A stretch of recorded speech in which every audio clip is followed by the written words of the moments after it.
So you're up 3-0 in a series right now. The Ottawa Senators have the chance to do the funniest thing possible, and I am absolutely on board with that. I know you are. And like I said, this is the ultimate cope.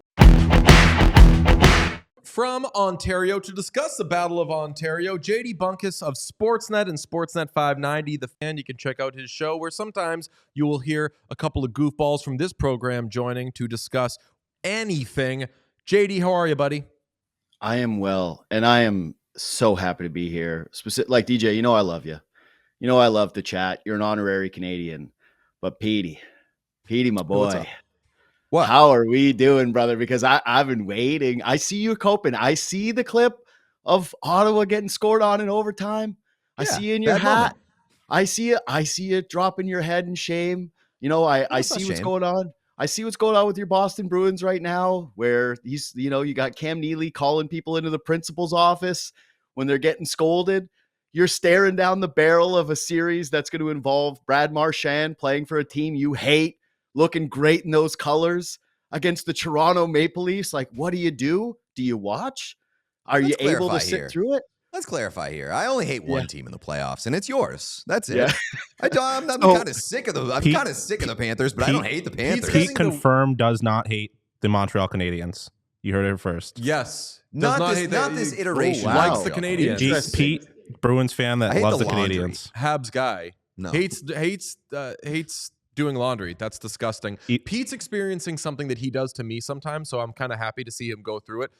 Yeah. When somebody says to you like, you're rattled. You're coping with your are you going to cry? No matter what you're feeling, suddenly you are rattled and you're like, fuck, I'm mad. I am going to cry. Even though that's not Pete hasn't seemed so upset with the Leafs because I think he's like, it's just setting the stage 100%. For them. No matter what, as long as they lose at some point, I get to say, fools thought this wasn't going to happen. I've said several times as a Leafs hater, the funniest possible situation is them losing in the Stanley Cup. I mean, I don't want to see them reach the Stanley Cup, but I will say, like a Leafs flame out is no fun when there's not hope involved. So you're up 3-0 in a series right now. The Ottawa Senators have the chance to do the funniest thing possible, and I am absolutely on board with that. I know you are. And like I said, this is the ultimate cope. Like I'm jealous of it. Like I'm jealous of where you've been able to get your brain. Like this is just, winding roads to get to this place. Like, wouldn't it be funny if Toronto blew 3-0? Yeah, it would be. But do you think it's going to happen? Like, where has Ottawa been the better hockey team through 3 games in this series? Like, can you tell me where it's been? Because I don't see it. Like Toronto's blue line is finally complete. It's a team that bought into a defensive structure all year long, is very happy to let you take shots from the outside, take away the middle of the ice, and then have zone exits that are clean and, do not result in shift after shift of offensive zone time for their opponent. Their power play is 5 of 9. It's been a bugaboo in the past. It's clicking like crazy. They got a goaltender finally who doesn't give you the fits every single time a puck goes towards them. Their stars have produced, like Mitch Marner with all the ghosts about games 5 through 7 in the Stanley Cup playoffs. Well, you know what makes that a lot easier is just winning in 4 games. Like, I get it. You're coping. You're trying desperately, scrambling out here, just clawing for anything possible, Pete. But it's just, all right. It's all right, here. Let me push back here. Let me push back. Yeah. None of what you just said is inherently false. Like, it's all pretty true. You've won the last 2 games in overtime. The margins have been very thin. And game 1, I would say the Ottawa Senators lost because they were not ready for that moment. They turned into bozos halfway through the game, and they put you on the power play for like the entire second half of the game. Moving forward, if Linus Ullmark is good, what do you like? I have tears in my eyes. Hold on, I can't wait to hear the manifesto for how Ottawa wins. No, you're so strongly doing the Pete, are you gonna cry thing, and for whatever reason, it's made me cry. I'm laughing because Pete is. There's no one more qualified to have this conversation or argument than Pete. He wakes up every day ready to fight a Leafs fan, so he'll be able to do this and rather well all day. I don't know why I didn't expect this to happen though. So the fact that it is just making me laugh very hard. I'm so excited for it. I got to say too, like quickly, just Pete, is that this actually warms my heart in a way that you will never understand, because I always thought like the Bruins were the Don Draper, like we don't think about you at all in the rivalry. And to know that the Leafs are just this much in your kitchen where you might cry and you have to cope this deeply is just, it's so warming to the city of Toronto. Like, they're up 3-0 against their biggest rival, their interprovincial rival. That's number one. Number two is learning that Boston Bruins fans are just in complete scramble mode here, seeing Toronto succeed, seeing Toronto thrive. But Pete's not doing anything. What else do I have to live for at this point? The Bruins are trash. Nobody's denying that. Obviously, in a bad way, down bad.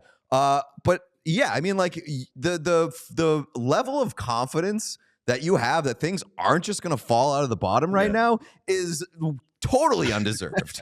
There's been no reason why you should be this confident. Linus Ullmark turns it on. The Ottawa Senators at some point decide to not have the worst penalty kill in the history of the world. And like that could be enough to get them back in this series based off of how thin the margins have been so far. So here's what I would say about the 2 overtime games. The third periods of both those contests, the Ottawa Senators scored on their first shot of the period. They went like 13 minutes without a shot in game 2, and they went like 12 minutes without a shot in game 3. And so while I get what you're saying about the margins, and I totally, man, of course, like this is all faux confidence here. Okay. Like this is a complete sham what you're seeing right now. I'm not used to seeing Toronto be in a position like this, but ultimately, when we're talking about like the series being close, that just bodes extremely well for the Leafs because that's who they are. That's been the identity of the team. They don't run up the score. They're not the Edmonton Oilers trying to score 6 goals a night. They're a group that says, once we go up a goal on you, we feel confident we will be able to lock it down with 4 competent lines and 3 pairings on the blue line that are just better than anything they've ever had. This is a team that the discussion around the defenseman was always which guy on his offhand was going to play with Morgan Riley, which aged vet was going to hopefully prop him up. Hey, can you get something out of another aged defenseman who has been well past their prime? Can you get through having the Timothy Lilligrens of the world on your back end where teams like Boston and Florida are chipping it in on you, chasing in on the forecheck and just beating the brakes off those dudes and creating high danger chances? Toronto is not a mirage when it comes to the way that they limit their opponents from scoring. They've basically taken the Florida formula and said, we're going to try to do it. I don't think that they have the Rats or the identity players of the Kachucks or the Marchands or the Sam Bennetts, but the way that they're closing these tight games, like this is about as encouraging as it could look for this team. It's not going to be what game 1 was with regularity, which is like a 6-2 score or a 7-3 score. That's just not who they are. I completely agree with you on the defense. And I think that I'm going to get carried away here, but that Riley-Carlo pairing is really, really solid. And last night, for a few moments, I was like, is 2019 Brandon Carlo back? There were some moments in that game where I'm like, he can be that guy who's probably a second pairing guy, but like just given what he can do and just how defensively sound he can be, Oliver Ekman-Larsson becoming a third pairing defenseman as a result, like everything falls very, very nicely on that blue line. And it's been a kind of obvious formula to beat the Leafs, which is just let them realize it's a playoff game, let them crash and burn, or just kind of like pound their defense. And that's not as poundable a defense as it once was. So I've thought for really most of this season that this is not your older brother's Leafs. This is a more realistic team that can make a run. Do you, and you said that this is all kind of false confidence, do you start at 3-0 thinking about paths? Because if you're a Maple Leafs fan and you really want to get ahead of yourselves, you might be looking at a Florida Panthers team that could potentially not have Barkov in the second round. And then after that, you get to play the Carolina Hurricanes in the Eastern Conference Final. And we all know what ends up happening there. So bingo, bango, bongo, you are in the Cup Final. Psychotic. Yeah.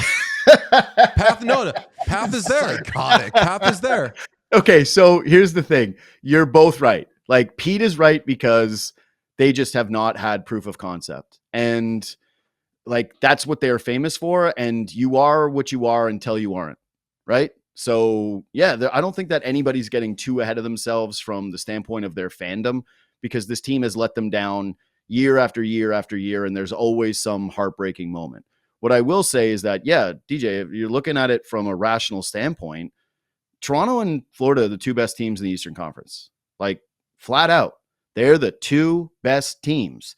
I think Florida has Toronto's number, and they're a really scary opponent for Toronto. But the one difference being, if they do face each other this year, I don't think Toronto's going to celebrate a first-round victory the way that they did against Tampa Bay when they got their one first-round exit that happened a couple of years ago. This is a different group. It's a more composed group. It's a team that has their stars in their prime. We've gone over the blue line. It's real goaltending. Like, even if Stolarz was to stumble, they've got Joe Woll back there who could arguably step in and be the best goaltender in any series in the Eastern Conference. Like, you just look at them on balance and you try to remove the emotion of it and the ghosts from it. And you say, those are the two most complete teams. Those are the two teams that play playoff style hockey the best. And right now, if you're looking for the markers of success for Toronto, they would be as follows. Are the Stars performing? So far, yes, right? Mitch Marner has more points than he had all playoff series last year against Boston. Is the power play clicking? It was a nightmare last year. They were 1 of 22 against the Boston Bruins. This year, they're 5 of 9. Does the blue line look better? Are they defending the middle of the ice better? Yes, absolutely. Ottawa has, like, I think something stupid like 9 high danger chances in the slot this series. Like, they have not been able to get there, and they've been the few goals that they've gotten. Has the goaltending been rock solid? Like, again, absolutely. They're checking a lot of boxes of a very good team, of a very good playoff team. And when you add that with just the maturity of the group, that was always going to be one of the big questions. Was the playoff experience going to result in ghosts? Or was it going to result in, hey, they've learned something here? And so far through 3 games, and granted, they're playing an inexperienced Ottawa team that I don't think is as talented or as deep in any area. So a lot of this is going to come when they actually get punched in the mouth by a good team. Or if they were to, say, lose 2 games in a row to Ottawa, people would be holding on to their butts, right? It would be very, very intense here to see if that comes up to play. But so far, the experience looks like it's a positive for them, not a negative, which is probably the biggest marker of all. Well, let me push back against the points that you made. The Stars are performing well. Mitch Marner effectively pricing himself out of Toronto this summer, which is awesome to see. Number 2, again, the power play does look good. 5 for 9, sure. I also think it looks good because Ottawa can't fucking rub 2 sticks together on their penalty kill at this point in time. Number 3, the blue line looks good. They're also blocking 10 million shots. So that's what they do. If those bones are old, brother, let's see if they hold up. Like, honestly, I would like to see Ottawa hit the net a little bit more. And I know that that's partially because Toronto's constantly in the lanes, but like, Ottawa is assaulting the glass behind the net in this series, and it is infuriating to watch. And finally, everybody knows goaltendings can change on the flip of a switch. So let's wait it out. Let's see. But again, those are my pushbacks against your points there as to how everything is going well. And they're reasonable pushbacks, but you also had to outline 4 things changing. Things change. Yeah, but I'm just saying that playoffs. Yeah, but I'm just saying that it's not one thing, right? That's floating this group. It's not like, oh, okay, well, they're getting this thing that could change. In order for your premise to work, like 4 things need to change for the Ottawa Senators, and those 4 things have to happen over the course of the next 4 games. It's a lot. I will say Ottawa has a good amount of momentum because they've won the fans battle, the cheering battle. Matthews Balding is so much better than Brady Sucks in terms. There's no question. There's no question. Matthews Balding is so good. One of my actual favorite things, so I have a lot of family in Ottawa. My mom lives in the Ottawa Valley. I grew up, my grandfather was a season's ticket holder to the Senators. I was in high school there for a year during the peak of the Battle of Ontario. And I hate Senators fans. I love that rivalry. I grew up in that rivalry. But the one thing about it that's always been not even a secret is Toronto takes over that arena and it basically becomes a suburb of the GTA. You go to sports bars there, they're rammed with Leaf fans. You go to the game, it's rammed with Leaf fans. And I think that for Ottawa, this is like a really crappy consolation prize in the series. Ultimately, you want to win, you want to beat your rival, you want to feel like you're growing as a team. But that was a real moment of civic pride for that city. Like, as someone who knows the area well, intimately, for Ottawa Senators fans to show up, for them to be loud, for them to be waving towels, to come up with creative chants, to feel like there was a real atmosphere that was outside of just Leaf fans getting loud, that was a cool moment for me. There is no rivalry if the other fan base doesn't care. Like, that's why even though the hockey is going to be good, if it does happen between the Panthers and the Leafs, it's not going to be the same because Leaf fans don't care about Florida fans. And yeah, I'm sure they exist, but they're not in droves. For there to be real rivalries in this country, well, in hockey in general, like, they have to be regional.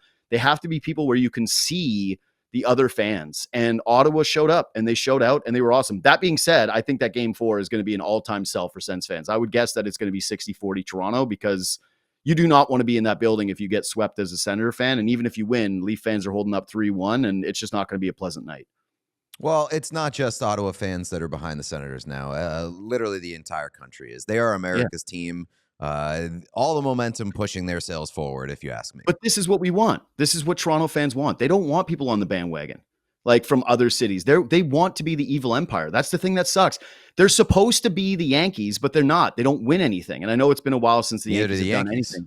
Yeah, of course. Yeah, the Yankees, like, yeah, where did the torpedo bats go? It was like 1 week is the story of baseball, and ever since Jazz Chisholm can't scratch a hit together. But, like, this is what Toronto Maple Leaf fans want. They love when everybody hates them. They love feeling like the world is against them. They don't want to be like, that was the worst thing about Toronto starting to make the playoffs again. And when you knew it was depressing, was having fans of other teams go, it's nice to see you back. You know, the league is better when Toronto's back in the play. Like, that's a pity party that you do not want. You want to feel like you have a huge advantage. And I'm hoping that when the salary cap goes up and there's only a few teams that spend to whatever it's going to eventually get to over the couple of years, that people feel like Toronto has unfair advantages. I want them to be the team that pays coaches the most and front office people the most and trainers the most, and that other fans despise with a passion and root against them, because it only makes the berry sweeter if they're able to get this thing done.